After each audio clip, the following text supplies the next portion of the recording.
dispongo a ser enseñado y amonestado con el propósito de presentarme maduro delante del Señor. La gracia del Señor abre las puertas y el carácter las mantiene abiertas. Un día me preguntaron por qué dicen esto todos los días o todas las veces que inicia un culto.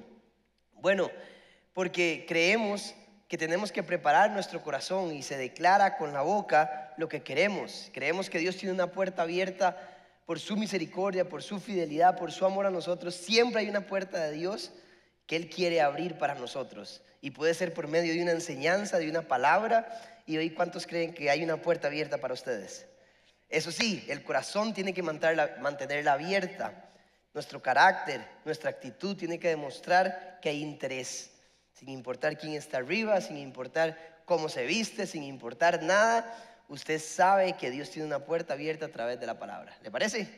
Muy bien, amén. Ahora sí, a lo que vinimos. Estamos, como les dije, en una serie de enseñanzas que se llama Tic Tac. ¿Y por qué Tic Tac? Porque estamos imitando el reloj. Estamos queriendo decir que la iglesia, vamos a hablar de la iglesia, que la iglesia es como un reloj, ¿sí? Por fuera se ve lindísimo, pero por dentro hay todo un engranaje y un montón de componentes que hacen que el reloj funcione. Y es muy complejo un reloj. Y entonces es muy importante entender quiénes somos y cómo la iglesia también es compleja y tiene un montón de características, y es muy estratégico entender lo que es la iglesia. La serie me inició la semana pasada con nuestro pastor don Alejandro Castro y habló acerca del plan. ¿Por qué? Para explicar de dónde nace la iglesia, ¿sí? Y él nos explicó que todo inicia en el jardín del Edén. Recuerden, es un resumen por si usted no vino, pero todo inicia en el jardín del Edén, donde Dios un día plantó un jardín al oriente. No existía, sino que lo plantó y tomó al ser humano y lo puso ahí. El ser humano no nació ahí, sino lo puso ahí. ¿Para qué? Para vivir en perfecta comunión con Dios. Ese es el propósito final de Dios. El propósito final de Dios es que vivamos en un Edén. Y en ese momento Adán y Eva vivían en perfecta comunión con Dios. Todo era perfecto, todo. Y estaban muy cerca de Dios. Ahora, ¿qué sucedió? El ser humano peca, y como hay pecado, es necesario que alguien los redima. O sea, Dios tuvo que sacarlos del jardín, porque en el jardín también estaba el árbol de la vida. Si ellos tomaban de ese fruto, así como tomaron del que no tenían que tomar, como ya estaban separados de Dios por el pecado, hubiéramos vivido separados de Dios para siempre. Entonces Él los saca del jardín del Edén, inicia un plan, el plan de Dios. ¿Cuál fue el plan? Muy resumido, es que escoge a un hombre que se llama Abraham para formar una nación. Recuerden, Él no escogió a Israel, sino que formó a Israel. Israel no existía. Entonces Él, a través de Abraham, que le cambia el nombre a Abraham, padre de muchos hijos, agarra y empieza a formar una nación con un propósito. ¿Para qué? Para que esa nación representara a Dios en la tierra. Sí, por eso le dice, ustedes son santos. Don Alejandro nos explicó que santo no es ser perfecto, sino es apartado para. Ustedes están apartados para representar a Dios en la tierra, para que todos los demás pueblos sepan que Dios existe, sepan que Dios nos ama y sepan que Dios quiere estar con nosotros. Ese era el propósito de Israel. Y nace una nación. Abraham tiene a Isaac, Isaac tiene a Jacob, y Jacob tiene las 12 tribus de Jacob, que pasan a llamarse las 12 tribus de Israel, porque Dios le cambia el nombre de Jacob a Israel, que Israel significa príncipe de Dios. Y ahí nacen las 12 tribus de Israel. Y empieza esa nación a representar a Dios, que en parte lo hicieron bien y en parte muy mal. ¿Ok? Ahora, ¿qué pasa? También el propósito de esa nación es que nazca el Mesías, Jesús, que ya nació, ya murió en la cruz y ya resucitó. ¿Para qué? Para redimir los pecados de nosotros y de todos los seres humanos, para algún día estar en otro Edén, en el nuevo Edén. Para un día que usted y yo vivamos en perfecta comunión con Dios. Entonces, cuando Jesús muere y resucita, inicia algún concepto nuevo en la palabra de Dios que se llama la iglesia. Y esa es la enseñanza del día de hoy. ¿Veo que resumen, más Tuanis? La enseñanza del día de hoy es acerca de la iglesia, que nace a partir de que Jesucristo asciende al cielo y derrama su Espíritu Santo. Y entonces, ¿quién es la iglesia? Todos aquellos que creen en Cristo y que reciben el Espíritu Santo. Una vez que recibimos el Espíritu Santo, inicia la iglesia. El concepto de iglesia no existía en el Viejo Testamento. ¿Quién es la iglesia? No son 4 paredes, sino somos usted y yo, cada cristiano que es parte de esto. Son personas, la iglesia son personas. Y es muy importante, póngame atención acá, entender quiénes somos. Es estratégico, porque si no entendemos lo que es la iglesia, no podemos cumplir nuestro propósito ni llegar a nuestro máximo potencial. Es más, no podemos completar la obligación que tenemos con Dios ni para con los demás creyentes. Por eso uno está como está, porque no entendemos lo que es la iglesia. La iglesia ha sido muy criticada. La gente no entiende lo que es esto. Y es muy importante, es muy bíblico. Y Jesús lo estableció con un propósito. Y de esa manera vamos a poder crecer y llegar al mundo. Entonces, es muy importante que entendamos que la iglesia empieza con unas metáforas que describe el Nuevo Testamento de quiénes somos. Por ejemplo, hay 3 que también se describen en el Viejo Testamento. Si a usted le gusta la teología, apunte. Hay 3 metáforas que explica qué es la iglesia, que también explicaba lo que era Israel para Dios. Por ejemplo, la novia de Cristo. Jesús dijo: ustedes son mi novia. La iglesia es la novia de Cristo. De hecho, que en 2 Corintios capítulo 5 dijo: les he dejado las arras del Espíritu. Y la palabra griega arras significa anillo de compromiso. No sé si sabía. Pero entonces, ¿qué pasó? Jesús vino, se comprometió con la iglesia, le dejó un anillo y se fue para un día traer a la novia y casarse con ella. La boda judía, si usted la entiende, el hombre llegaba, se comprometía con la mujer, le dejaba un anillo y le decía: ya vengo, voy a ir a construir una casa. Se iba por alrededor de 1 año y entonces construía una casa. Por eso la parábola de las 10 vírgenes, que tenían que estar atentas para cuando el novio llegara. Y entonces el novio llegaba un día y se llevaba a la novia para ir a casarse con ella, para ir a vivir con ella. ¿Ok? Entonces, ¿qué hizo Jesús? Llegó y dijo: voy a construir muchas moradas para ustedes. Se fue y algún día regresará por nosotros. Y en el Apocalipsis dice que cuando ascendamos al cielo vamos a celebrar las bodas ¿de qué? Del Cordero, que es un fiestón porque dura 7 años esa boda. Imagínense el fiestón. Y el chancho o la pizza o el pan, eso sí es calidad. Pero la vamos a pasar bien allá. Vamos a celebrar un matrimonio entre la iglesia y el novio, que es Jesús. Ahora, Israel era la novia de Dios, sigue siendo la novia de Dios. ¿Ok?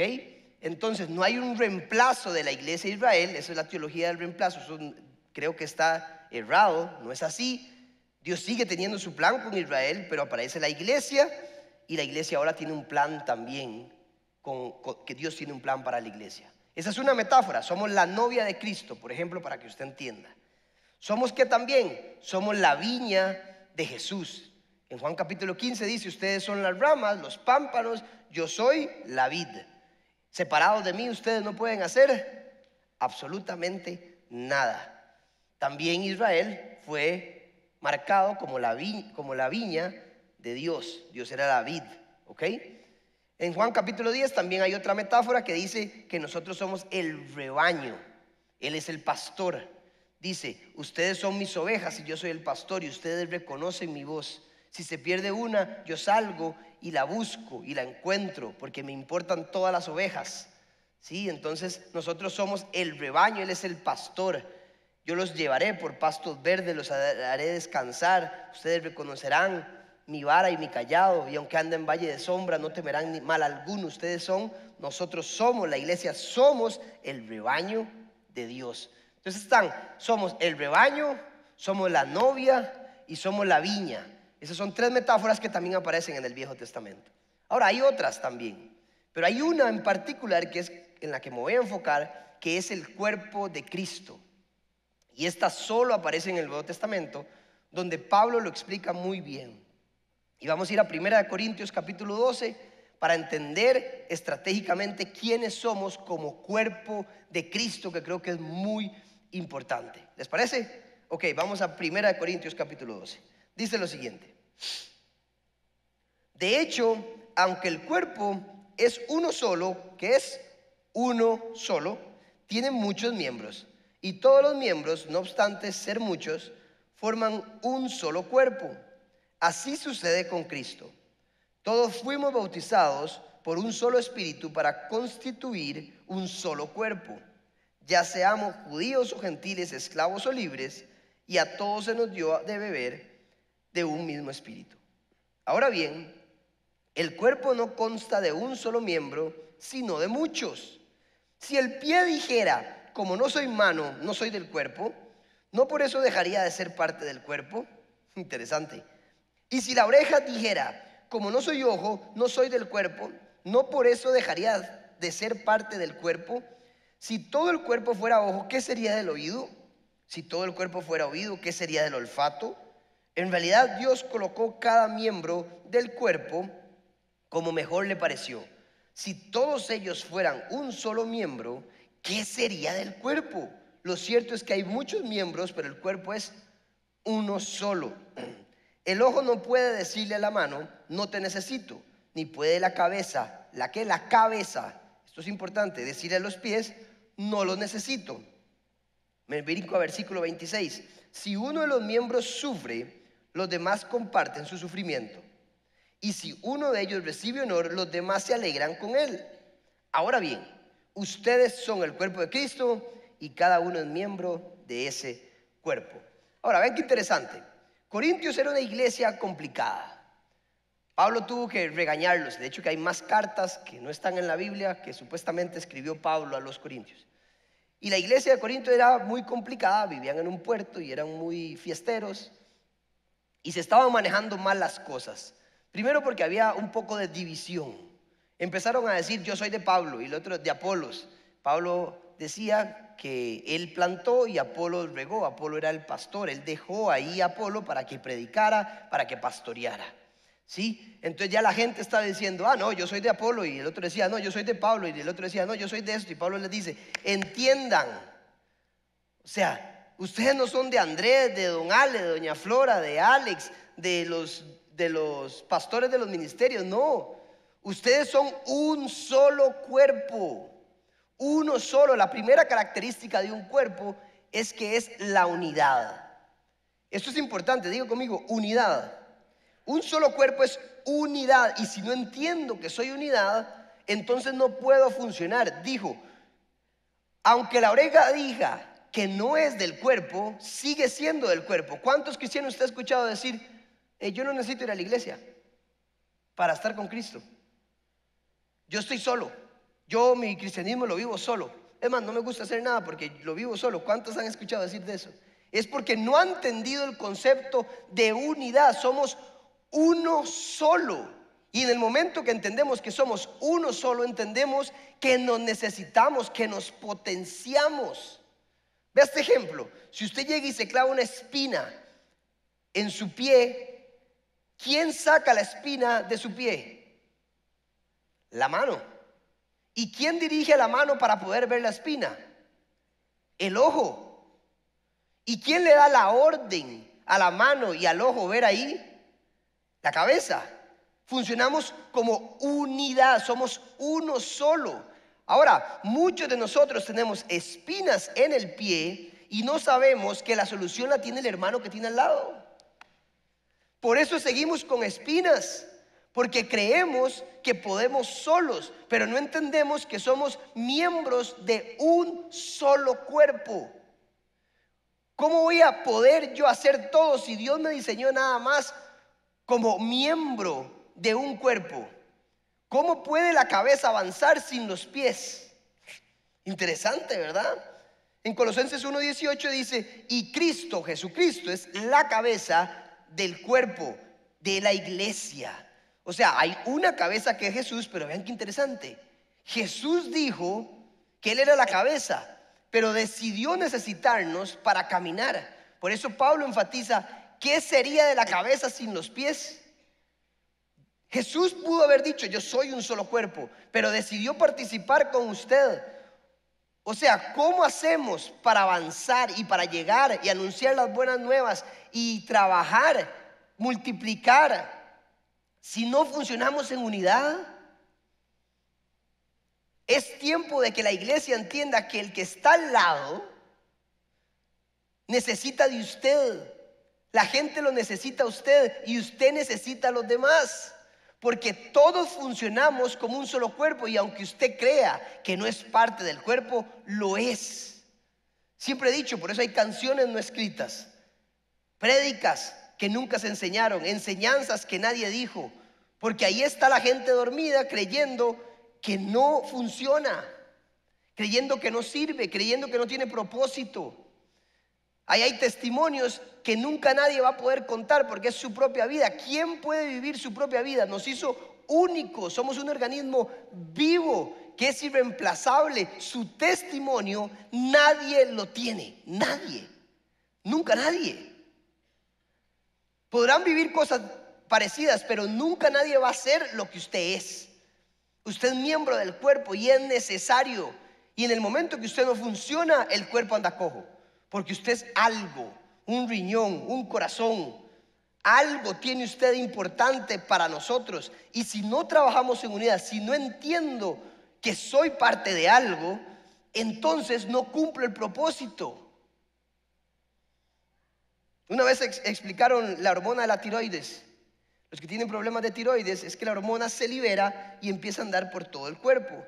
Y llega algún miembro y dice, ¿y esto qué es? Ah, mira, este es el riñón. Pero en esa vuelta luego vuelve la tiroides y dice, ¿y esto qué es? Y no reconoce que es la tiroides. Entonces la tiroides libera mucha hormona para combatir eso que está ahí y se produce un problema. Puede que usted esté atacando su mismo cuerpo. Por eso dice la palabra, no juzguen a los demás. Porque cuando juzgan, se juzgan ustedes. ¿Ya entendió? Es como que la mano agarra el pie y se empieza a pegar hasta despedazarse. Cuando usted critica a alguien, se critica a sí mismo. Y cuando usted destroza a alguien, cuando usted le pega a alguien, cuando usted insulta a alguien, se está insultando a usted mismo. Por eso dicen, con la misma vara que midas serás medido, porque es usted mismo. ¿Ya entendió la palabra? Pero dice, ámense unos a otros, porque ustedes son uno solo. Entienda, la mano necesita el pie, necesita los dedos, necesita la cabeza, necesita el corazón, necesita las venas, necesita las arterias para poder caminar. Y nos estamos destruyendo sin saber que el otro es necesario para que yo viva y llegue a mi plenitud y pueda cumplir el propósito para con Dios y para con los demás. No sé si lo había visto así. Pero la unidad, por eso Pablo insiste, unidad, y les dice a los corintios, somos uno solo, babosos. No, así no les dijo, pero les dijo, hey, funcionen unidos, somos uno solo, todos son necesarios y Cristo es la cabeza y nos da las órdenes. ¿Cómo vamos a sacar las espinas? Usted debería saber lo que tiene su hermano porque usted tiene lo que él necesita. Y el cuerpo no funciona, imagínese que es que su mano no quiera funcionar. A todos los demás miembros le interesa que la mano funcione. Cuando usted tiene un dolor de panza, ¿qué pasa? Todo el cuerpo empieza a reaccionar. Con un dolor de cabeza ya usted no funciona igual, aunque esté solo en la cabeza.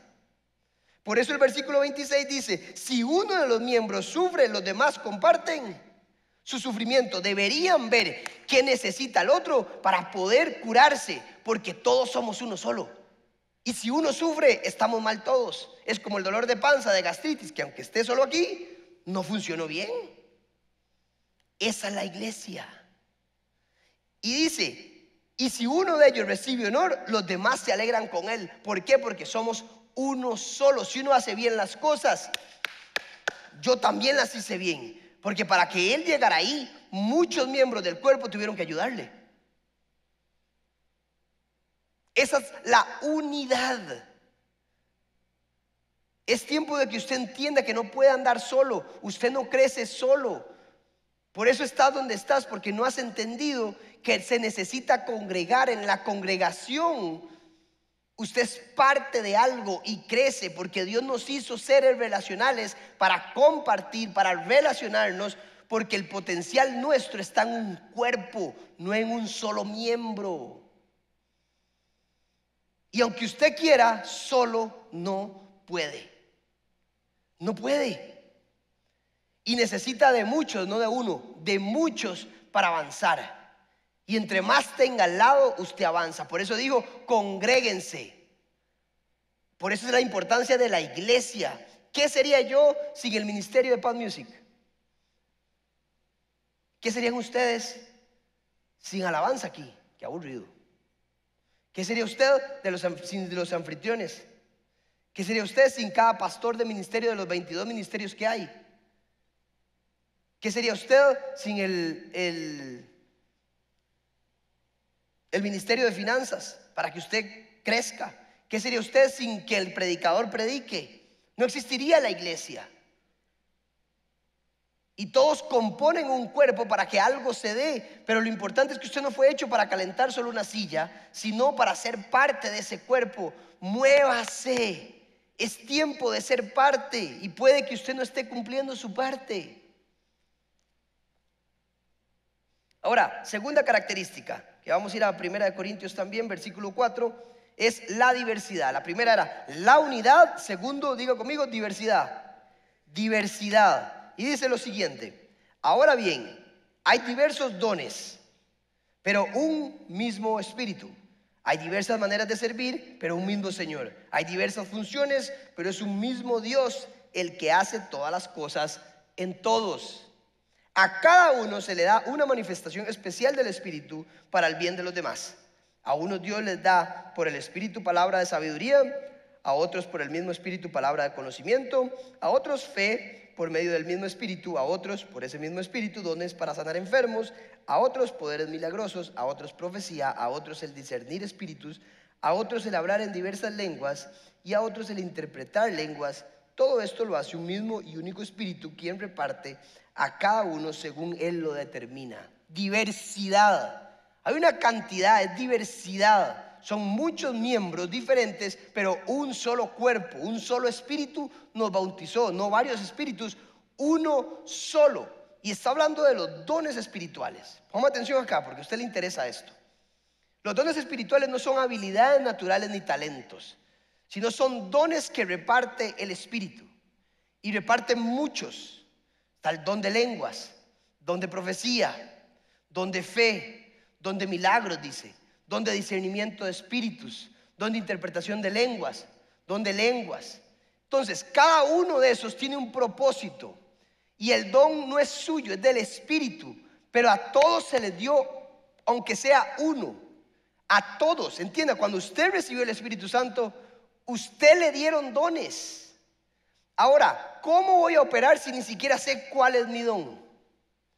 El don fue dado, ¿para qué? Para que la gente conociera de Dios y que la iglesia se vea beneficiada. Dice el versículo, ¿para el beneficio de quién? No suyo, de la iglesia. Ahora entienda, ese don usted opera para el beneficio del que tiene al lado. Y si usted no opera, por eso hay gente que no se sana, porque el que está al lado, que tiene el don de sanidad, no ora por usted. Porque no está funcionando como cuerpo y no se da cuenta que usted no se puede sanar a usted mismo porque él estableció que hay alguien que tenía que orar por usted que no quiere hacer su tarea. Hay gente que no opera en los dones y no entiende ni siquiera, aun siendo cristiano, que tiene dones y que hay diversidad y que fueron dados para eso. Ahora, ¿cómo vas a operar si no sabes cuál es? Y no entendemos que Corintios nos da una pauta y nos dice, todos tienen dones, hay diversidad, todos por un mismo espíritu, todos, no hay uno solo que no tenga un don. Tengan varios, pueden tener varios. Dice la palabra de Dios, anhelen los mejores dones. La iglesia de Corintio estaba peleando que cuál era el mejor don, imagínense.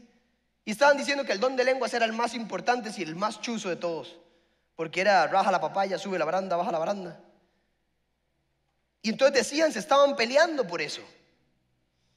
Y Pablo les dice, ay, entiendan, Todos tienen dones y no es que uno es más importante que otro. Es más, ese don de lenguas, por eso dice diversidad de lenguas, hay varias lenguas. O sea, el don de lenguas consiste, voy a explicar por lo menos dos, en que usted puede hablar portugués y usted nunca ha hablado portugués, porque el que está al lado necesitaba una palabra en portugués. Ese es el don de lenguas. Ahora, hay un don de lenguas que le dicen el idioma de los ángeles, que Pablo dice, ese lengua que usted no entiende, pero dice, existe, que usted se comunica con Dios, pero dice, en la iglesia, cállese. Porque como no es para edificación de la iglesia, no es necesario que lo diga en voz alta. ¿Por qué? Porque va a espantar a los demás. Cállese, dice Pablo. Así lo dice. Lea el capítulo.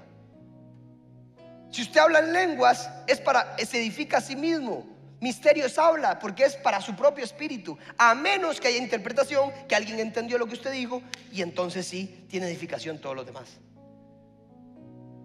Por eso el don de lenguas, usted no lo usa con mucha gente. A menos que estén en un grupo de cristianos maduros que saben qué es, ustedes pueden hablar en lenguas. Pero dice, no vaya a ser que los que no conocen a Cristo digan, estos están locos. Por eso les dijo, cállense. Por eso les digo, mejor prefiero que profeticen. Porque también profetizar, que dice Pablo, es edificar, enseñar y redaguir. Yo estoy profetizando, estoy enseñando, estoy edificando. Cada vez que usted tiene una palabra y habla la palabra de Dios, está profetizando. Por eso dice, mejor que profeticen, hablen todos. Ahora, también existe que Dios puede adivinar. No es para adivinar el futuro, pero Dios puede darle una palabra del futuro. Sí, sí existe. Sí existe también. Pero tenemos que entender que profetizar es hablar palabra de Dios. Y están todos estos. Si usted es consejero y le gusta dar consejo, pues pida el don de sabiduría. ¿Para qué? Para que dé consejos de lo alto. ¿Cuáles son los mejores consejos? Los del Espíritu. Si a usted le gusta orar y le encanta orar, pida el don de sanidad para que usted ponga las manos y la gente se sane.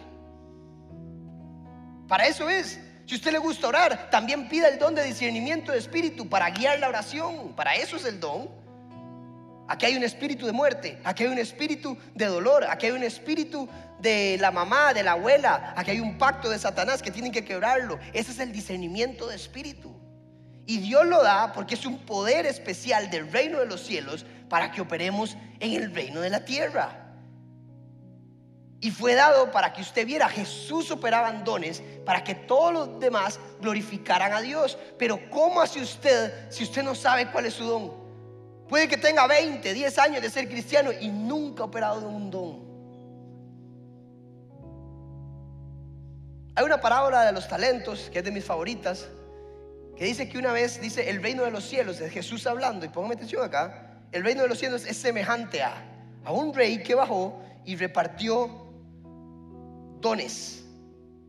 Según los teólogos puede usarse la parábola para talentos, para habilidades, puede utilizarse para dinero y puede utilizarse para dones espirituales. Dice que repartió 5,000 talentos, a otro 2,000 y a otro 1,000. Y es interesante porque cuando regresó, dice que le dijo al que le dio 5, le dijo, ¿qué hizo con los 5? Y le hace, tome, aquí están otros 5. Siervo bueno y fiel. En lo fiel has sido poco, en lo poco has sido fiel, en lo mucho te pondré, le dijo. Entra en el gozo del Señor. Vean qué interesante. Al de 2 le dijo, ¿qué has hecho con los 2? Le hace, aquí están otros 2. Lo mismo, siervo bueno y fiel. En lo poco has sido fiel, en lo mucho te pondré, te daré más, te daré mucho más. Vean que no se fija en la cantidad, sino en la fidelidad con que utilizó el don. Y es la misma respuesta. Dios nunca le va a pedir a usted algo que no le dio, pero sí le va a pedir algo de las cosas que le dio. ¿Qué hiciste con esto? Y aquí viene lo importante, porque el que le dio 1, vean qué interesante, no lo gastó. Dice que este siervo enterró el talento porque tuvo miedo de hacerlo mal. Aquí está tu talento. Y la respuesta de Dios fue, siervo malo y perezoso. Malo y perezoso. Pero no lo gasté, aquí está, se lo devuelvo. Así intacto como usted me lo dio, tome. Y le dice, malo y perezoso. Malo y perezoso. Hay muchos de nosotros que estamos siendo malos y perezosos, porque todos daremos cuentas de lo que Él nos dio. ¿Qué hiciste con lo que yo te di? Con la habilidad, con el talento, con el dinero que te di, pero sobre todo con el don que te di. Te lo di para que lo uses, porque eres unidad, eres armonía, eres engranaje como un reloj, y necesito que funciones para que el reloj funcione. Y no lo estás usando, pero todos entiendan la parábola es para esto, para entender que Dios un día nos va a llegar a decir: ¿qué hiciste con lo que te di? ¿Te va a llamar siervo bueno y fiel? ¿O te va a llamar malo y perezoso? Por pereza, por miedo lo enterré. No sé cómo orar, no sé qué hacer. La verdad es que tengo que estar bien. Ahora está la historia esta de que primero tengo que estar muy bien yo para servir. ¿Quién dijo eso? ¿Quién dijo eso? Si los discípulos empezaron todos equivocándose, se la pelaron, falacias dijeron. Pedro se equivocó, Pablo se equivocó. En medio del servicio no importa que usted se equivoque, lo importante es que usted entienda que usted es parte de algo. Hay diversidad de dones y lo que usted tiene nadie más lo tiene. Y que Dios quiere operar en usted porque lo hizo pie, dedo, riñón, lo que sea, para operar. Y hay gente que necesita de usted y que solo usted puede hacer algo por él, porque así lo estableció Dios. No le dé miedo ni pereza. No le dé miedo servir. El propósito de la iglesia cuando usted recibió a Cristo es anunciar las buenas nuevas, es expandir lo que Jesús empezó a través de la unidad y la diversidad, para que usted pueda crecer también, para que usted pueda en medio del servicio ver la gloria de Dios y que los demás también. Por eso estás donde estás, porque no nos atrevemos a hacer nada. Hay 7 dones más motivacionales que están en Romanos. Está el don de exhortación, el don de enseñanza, el don de administrar, que es el mismo que liderazgo o dirigir.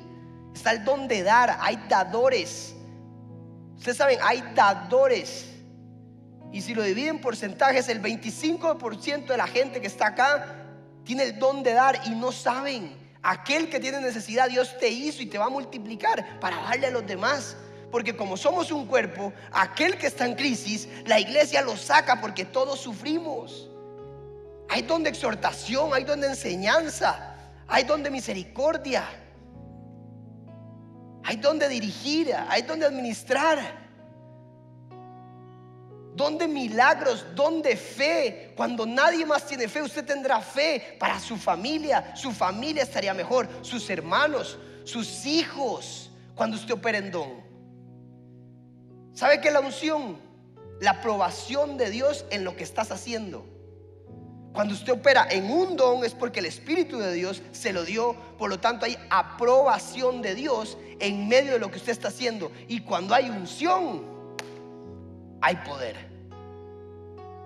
Algo que es sobrenatural y que usted no lo podría hacer en el reino humano. Usted es poderoso a través del Espíritu. Los necesitamos. Esta enseñanza dura es para cada uno. ¿Qué le está diciendo hoy a usted Dios? Es tiempo de moverse y ser parte del cuerpo, de creer. Deje de tener miedo y pereza. Si no, salga adelante, descúbrase en medio del servicio. Usted me pregunta, pero ¿cómo sé cuál es mi don? Empiece a servir. ¿Cómo vas a saber si oras solo en tu cuarto solo? Puede que alguien tenga la palabra para decirte: vas a operar en este don, este es tu don. Pero como estás solo, nunca nadie te da palabra. Entre más gente tenga usted al lado, más va a crecer, más va a escuchar la voz de Dios, más va a ver la mano de Dios, más va a ver a Dios. ¿Por qué los pastores operan en varios dones? Porque le están dando todo el día. Tienen que predicar, don de profecía. Tienen que ir a orar, don de discernimiento de espíritu. Dios le da al que hace. Un día me dijo: es que vieron que me dijeron que tenía el don de sanidad. Y le digo: ¿por cuántos has orado? Por ninguno.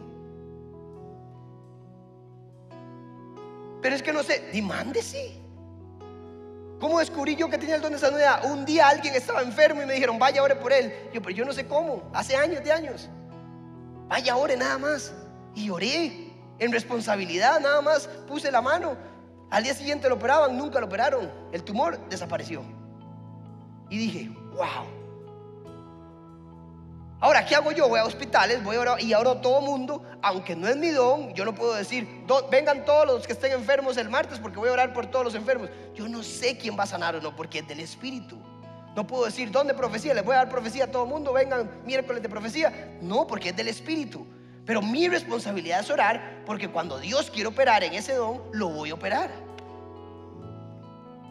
Así que te vas a dar cuenta cuál es tu don cuando empieces a operar. Y el don va mejorando. El don va mejorando. Don de enseñanza. Obviamente el Señor me dio el don de enseñanza, por eso estoy aquí. Pero me preparo y me preparo para cada vez hacerlo mejor. No es que esto, yo me subí aquí y entonces ya el Espíritu empieza a hablar y pum, yo solito. Hay que empezar a trabajarlo y Dios va haciéndolo cada vez mejor en uno, con la fidelidad que uno tiene. Ellos le dieron talentos, que era una moneda monetaria, y la multiplicaron trabajando, y entre más y más y más. Y Dios le dijo, si sos fiel en lo que te di, te pondré mucho más. Entonces aquel don que el que lo tenía mal no lo hizo, entonces se lo doy a este, dice.